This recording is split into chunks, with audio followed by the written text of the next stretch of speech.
యేసుక్రీస్తు నామములో మీకు అందరికీ వందనాలు. అరుణాచల్ ప్రదేశ్, పంజాబ్ ఇటువంటి రాష్ట్రాల్లో యేసు ప్రభు గురించి ఎంతో ఆసక్తి కలిగి మరి కొన్ని ఊర్లు మరి పూర్తిగా దేవుని వైపు తిరగడం మరి వార్తలు చూస్తున్నాం. గమనించిన ప్రతి ఒక్కరు కూడా యేసు ప్రభు మాత్రమే నిజమైన దేవుడిని తెలుసుకోండి.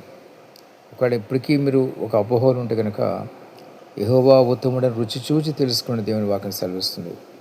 మొదటిగా మీరు రుచి చూడండి. రుచి చూస్తే తెలుస్తుంది. యేసు ప్రభు ఎవరో మీరు తెలుసుకోవాలంటే మొదటగా మీరు రుచి చూడాలి. ఏ విధంగా రుచి చూడాలి? వాక్యం చదవండి, ప్రార్థన చేయండి, దేవుని దగ్గర పాప క్షమాపణ కోరుకోండి.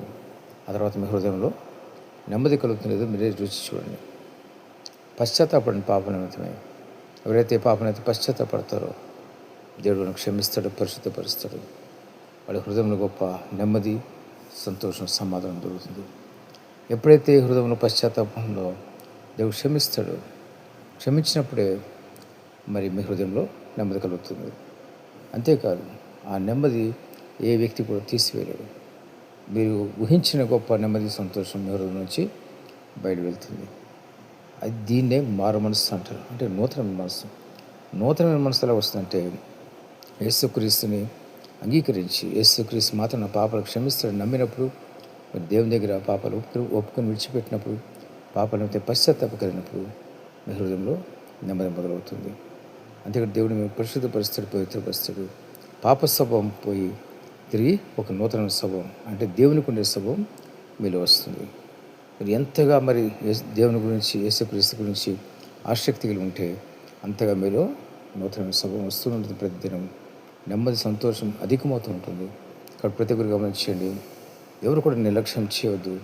యెహోవా ఉత్తముడని రుచి చూసి తెలుసుకోండి. యెహోవా అంటే నిన్న, నేడు, నిరంతరం ఉన్న దేవుడు అని అర్థం.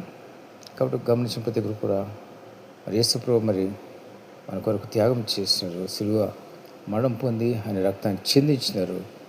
మరి పాపలందరి గురించి కూడా మరి ఇంతకుముందు పుట్టినవారు, ఇక ముందు పుట్టబోయేవారు, ఇప్పుడు ఉన్న వారందరి గురించి దేవుడు రక్తాన్ని చెందించాడు. కాబట్టి ఆ రక్తంలో మీ పాపలు కడుక్కోవాలి. ఆయన మాత్రమే క్షమించడానికి అధికారం కల దేవుడు. కాబట్టి ప్రతి ఒక్కరు కూడా నిర్లక్ష్యం చేయకుండా యేసుక్రీస్తుని అంగీకరించి చూడండి. మీకు దేవుని యొక్క సహాయం ఏ విధంగా ఉంటుందో మీరు చూడండి. ఎవరు ఇవ్వలేని గొప్ప నెమ్మది, సంతోషం మీ హృదయంలో ప్రారంభమవుతుంది. ఇదైతే వాస్తవం ఉంటుంది. ఎవరు కూడా నిర్లక్ష్యం చేయవద్దు. ఎందుకంటే ఆయన రాకడ సమీపం ఉంది. ఆయన రాకడ మరి ఎప్పుడు వస్తుందో తెలియదు. కాబట్టి ఆయన రాకడ కూడా సిద్ధపడండి. ఆయన రాకడ వచ్చినప్పుడు సిద్ధంగా ఉన్న ప్రతి ఒక్కరు కూడా దేవుని దగ్గరికి చేరుకుంటారు.